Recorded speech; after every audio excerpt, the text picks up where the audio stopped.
Hello, everybody, and welcome to another episode of the Riff Road. So, take a stroll down Riff Road with me, and today down Riff Road, we are going to be looking at a riff and pretty much a song which I wrote with New Device right back in 2000. I guess it was about 2011, maybe even a little bit sooner than that. And it's a riff I'm very, very proud of. I think the whole song is just chock full of really cool riffs and cool parts. And I really enjoy playing it. It's not something which have played on guitar for a little while, if I'm honest. But I do think I've actually had to sort of relearn how, not relearn how to play it, relearn how to play it how Matt Mallory taught me how to play it, if that makes sense. So I wrote the riff, and how I play is I guess less efficient than Matt. It's very difficult to well, it's a real blessing playing in a band with someone like Matt Mallory, especially if he's playing guitar alongside you, because he's like, you could do that, or you're coming in on this bit. Why don't you try that? And then suddenly you're instantly better because of his advice, if you take it, obviously. So what I'm going to play you guys today is a song from the Here We Stand album, which almost didn't make it, and I never let him forget it, but Rose Ison didn't really like the song. I just thought it was I thought it was a great song. I was like, how can you not see it? How can you not hear it?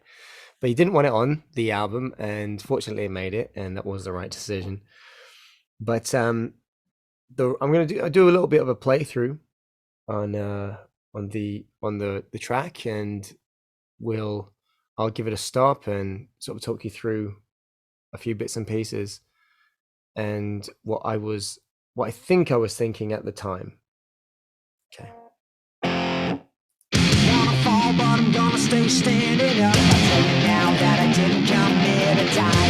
Get it on, you can't get enough. I saw it all on the looking right. I say I'm victim, I can't believe we're gay. Like poison in your vein, like a shotgun to the brain. Away from me to go.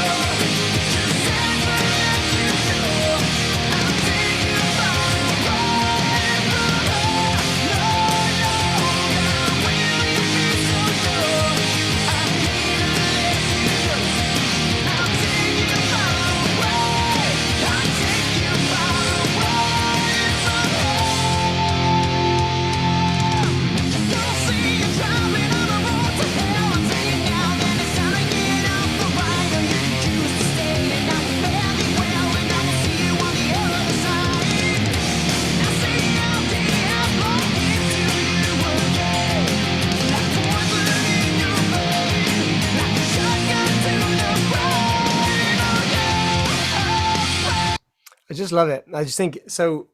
When I was trying to write a riff, which was a little bit different, I found out sort of getting stuck in a trap, caught in a trap, a riff trap. And for me, the riff trap has been being stuck around frets 3 and 5. So good. So we had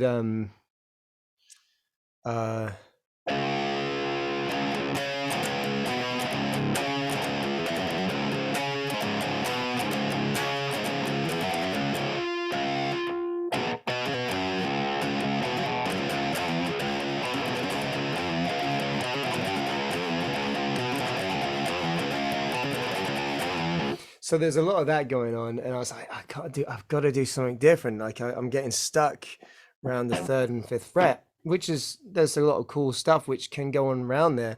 But then I was like, fine, we're not going to do 3 and 5. We're going to do 4. So, and I was like, what would happen if I did that?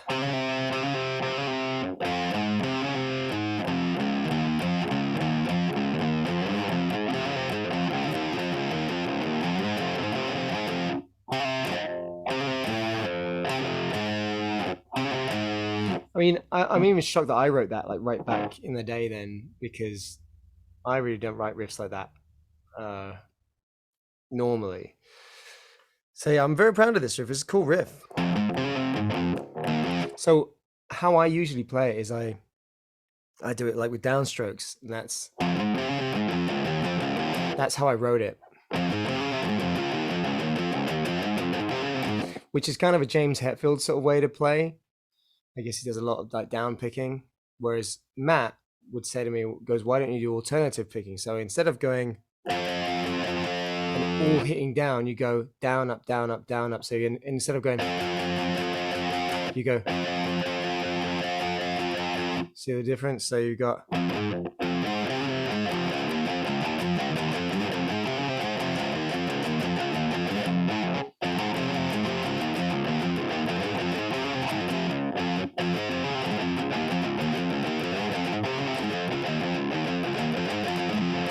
I get it. It's just one of those things because the muscle memory that I have is from playing it downstroke, really, because I didn't get a lot of chance to play it correctly before I stopped playing guitar on your device and then just went on to vocals.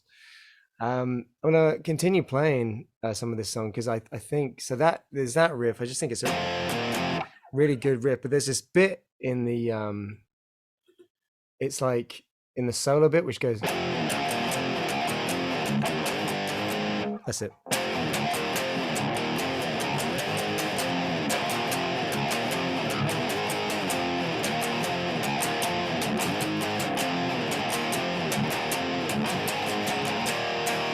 And then you have the middle eight come in. It's quite an interesting thing to have a solo over that part.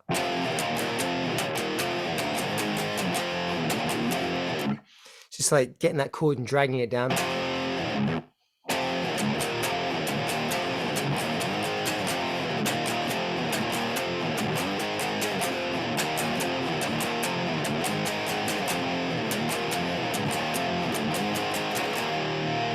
And I really love the chorus. The chorus, there's something about it, just like hitting that, going back to the root note. I found no way for me to go. Just had to let you know I took you far away from here. Just that. But that riff, the verse riff, actually, I remember being away with the boys. We were away finishing off the He Was Stand album in Cornwall. My dad had a property down there, and we stayed there and we just finished the record. It was great. And I remember one day, I think we probably went down there on the Friday. Sorry, this guitar is a little bit damaged. It needs a bit of a fixing. But we were down there probably on the Friday. On the Friday night, I knew for a fact that I could not play this riff and sing the verse. So I said to Nick, I was like, look, if you take the riff and I'll just go, you wanna fall, but I'm gonna stay standing up. I tell you now that I didn't come here to die. I was like, because there's no way I can go, you wanna fall, but I'm gonna stay standing up. I tell you now that I didn't come here to die. And when it's weird, I started singing it at the same time. I know I was messing up there, but you wanna fall, but I'm gonna stay standing up. I tell you now that I didn't come here to die. When you get it on, you can't get enough. And learn all from a look in your eye. I mean, I think I could relearn how to do that. But yeah, that was quite a difficult one to learn because it was like these weird polyrhythms. And I was doing it. Nick just looked at me and went, that looks really weird. That looks really weird. But yeah, it's just one of those things. I think like your subconscious, like with drummers, how drummers work, they'll like one hand will be doing one rhythm and then another hand will be doing something else, and that's what they call a polyrhythm. So two different rhythms at the same time. I think this is a polyrhythm. I might be just talking absolute rubbish because I don't really know much about music theory. However, I think the reason why it's so difficult for me to do it is because there's two alternating rhythms trying to work with each other and fit around each other, if that makes sense. I think it's a polyrhythm. I might give Roz a call and ask him, is that a polyrhythm? So shall we let's have a play on. Play on, sir, play on. We'll get to some other juicy parts.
just absolutely full of riffs, that one. Absolutely full of riffs. Like, and I just love the, you don't have to be a working slave, and I'll feel better too. And now it's time to ride your wave, riding high with you. Take it up.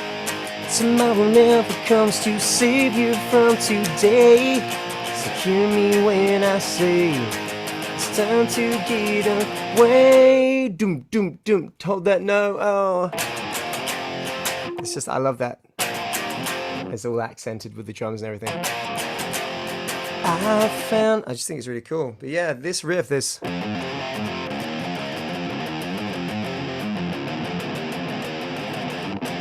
Guitar, you are in trouble.